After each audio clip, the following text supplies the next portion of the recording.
Assalamualaikum warahmatullahi wabarakatuh. Terima kasih telah mampir ke channel ini. Semoga Anda senantiasa diberikan kesehatan dan keberkahan oleh Allah Subhanahu wa Ta'ala. Dalam konten ini, saya ingin mengajak Anda untuk melihat ke pegunungan Kaukasus, karena saya ingin mengkoordinasi Anda supaya dapat melihat Ya'juj dan Ma'juj.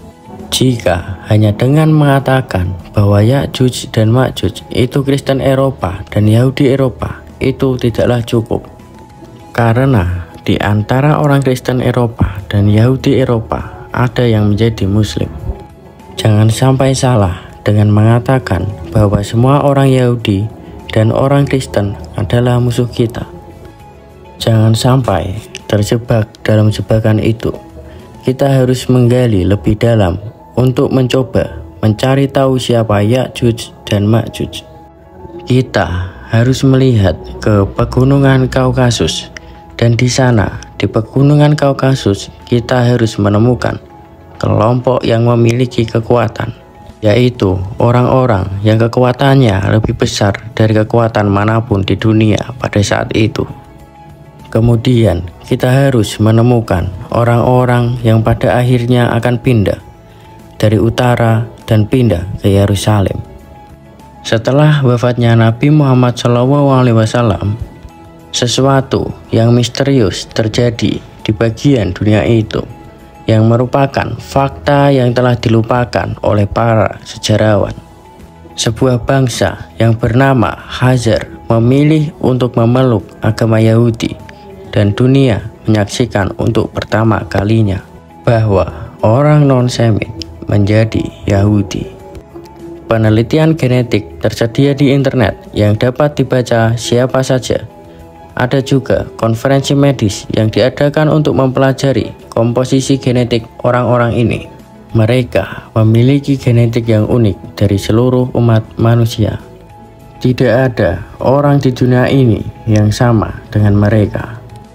Inilah penelitian ilmiah, dan bangsa Khazar ini memilih untuk memeluk agama Yahudi untuk kepentingan politik. Mereka berada di antara Islam dan Kristen Bizantium, dan mereka memilih agama Yahudi. Orang-orang Yahudi Eropa ini tidak memiliki keturunan biologis dari Bani Israel, dan mereka berkembang biak dengan sangat cepat. Di dalam Al-Quran surat Al-Anbiya ayat 96, apabila tembok Ya'juj dan Ma'juj dibukakan dan mereka turun dengan cepat dari seluruh tempat yang tinggi, mereka tersebar luas setelah dibuka dan berkembang biak sampai hari ini. 9 dari 10 atau 90% orang Yahudi di dunia adalah keturunan Yahudi Eropa. Jumlah mereka melebihi orang Yahudi Semit dengan 9 berbanding 1 atau 10 banding 1.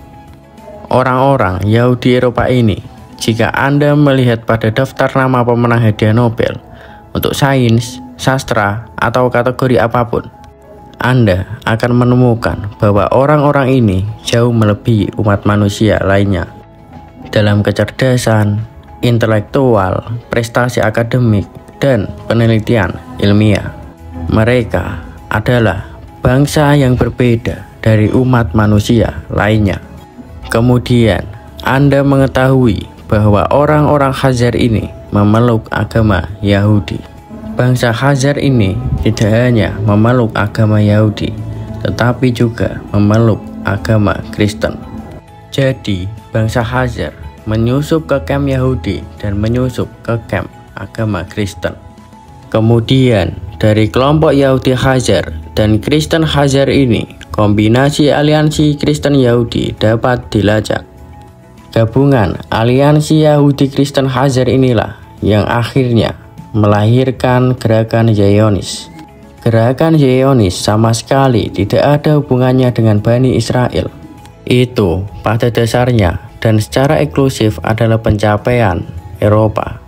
Bangsa Khazar inilah yang kemudian memilih untuk menjadi Yahudi dan Kristen, membangun kerajaan yang paling kuat di Eropa dan Asia Tengah.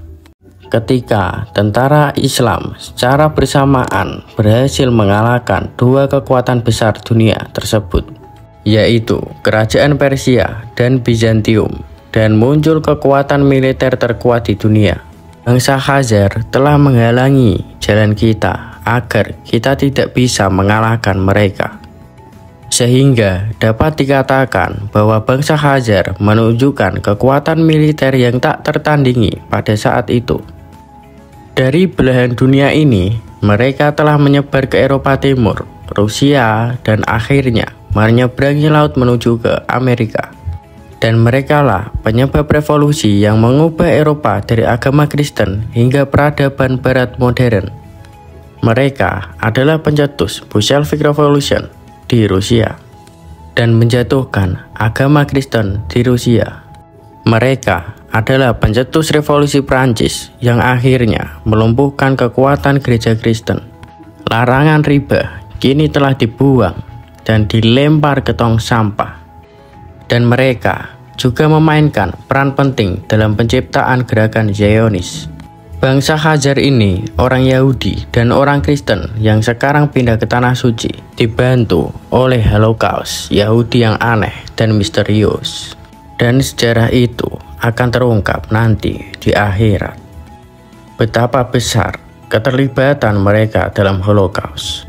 Maka terjadinya perpindahan massal orang-orang Yahudi Eropa ini ke Tanah Suci.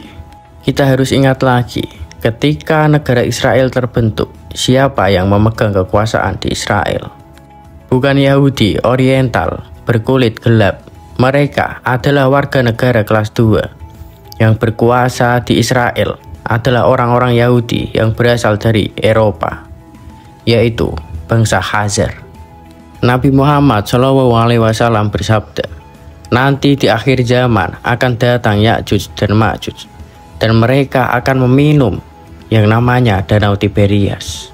Berdasarkan letak geografis, danau ini terletak di antara Palestina dan Suriah. Akan tetapi, sekarang danau ini merupakan kekuasaan dari Israel yang berbatasan dengan Yordania. Di tahun 2010 sampai 2015, Danau Tiberias ini menurun airnya sampai hampir kering. Untuk mencegah keringnya Danau Tiberias, Israel memompa air laut Mediterania untuk isi ulang Danau Tiberias. Sebelum dialirkan ke danau, air akan terlebih dahulu disaring dan diambil kandungan garamnya. Sekarang, setelah era COVID-19, dia mulai naik lagi airnya. Nabi Muhammad SAW pernah berkata, akan diminum oleh Ya'juj dan Ma'juj sampai habis-habisan airnya. Danau Tiberias dikonsumsi oleh Ya'juj dan Ma'juj. Sangat banyak manusia di akhir zaman yang akan mengikuti Ya'juj dan Ma'juj.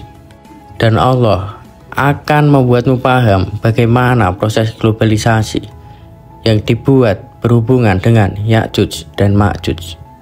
Terima kasih telah menonton konten ini. Semoga kita semua dilindungi oleh Allah SWT dari fitnah akhir zaman. Dan semoga kita semua senantiasa diberikan kesehatan dan keberkahan oleh Allah SWT. Dan jangan lupa selalu ikuti channel ini agar tidak ketinggalan konten-konten menarik lainnya. Dan jangan lupa share konten ini jika memang bermanfaat dan senantiasa bagikan kebaikan kepada orang lain. Wassalamualaikum warahmatullahi wabarakatuh.